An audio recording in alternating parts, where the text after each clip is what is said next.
দেখুন, ইতিপূর্বে জীবন কৃষ্ণ সাহেব 13 মাস জেল খেটেছিলেন সিবিআইয়ের হাতে, তারপরে জামিন পেয়েছিল। এখন ইডি আজকে সকালে বাড়িতে গিয়েছিল।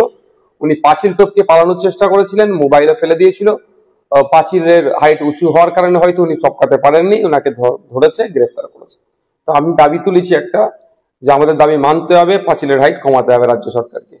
তাছাড়া এগুলো কষ্ট পাচ্ছে, কারণ দুর্নীতির টাকায় তো খেয়ে শরীর স্বাস্থ্য ভালো বানিয়ে ফেলেছে, তো কে পালাতে পারছে না, বারবার অকৃতকার্য হয়ে যাচ্ছে টপকানোর ক্ষেত্রে।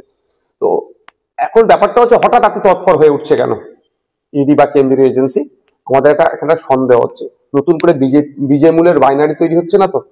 যে বিজেপি তৃণমূলের যে বাইনারিটা আমরা ক্রমশ ভাঙতে পেরেছিলাম, মানুষ বুঝতে পেরেছিল যে কিভাবে আমাদের বাড়ির মেয়ে তিলোত্তমাকে খুন করার পরে সিবিআই কেসটা হাতে নেওয়ার পরেও যেন একটা ঝিমিয়ে চলছিল।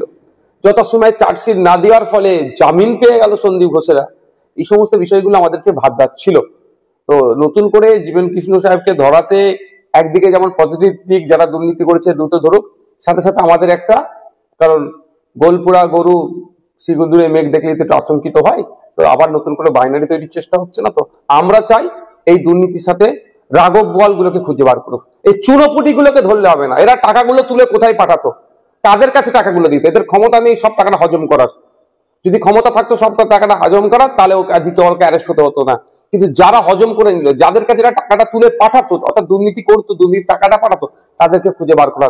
সেই রাঘব বোয়াল গুলোকে ধরা হোক, ধরে তাদেরকে জেলের মধ্যে রাখা হোক। শিক্ষা একটা পুরো প্রজন্মকে শেষ করে দিয়েছে দুর্নীতির কারণে। আজকে উচ্চশিক্ষায় শিক্ষিত হতে মানুষের অনীহা। আপনি খোঁজ নিয়ে দেখুন, ক্যালকাটা ইউনিভার্সিটির কথা যদি বলি, প্রায় 50% সিট এখনো খালি রয়ে গেছে, অর্থাৎ ভর্তি হয়নি। কেন? কারণটা কি? উচ্চশিক্ষায় শিক্ষিত হওয়ার যে প্রতি অনীহা। কারণ চাকরি নেই, চাকরি হলে আবার দুর্নীতি হবে। এটা বন্ধ হওয়া দরকার।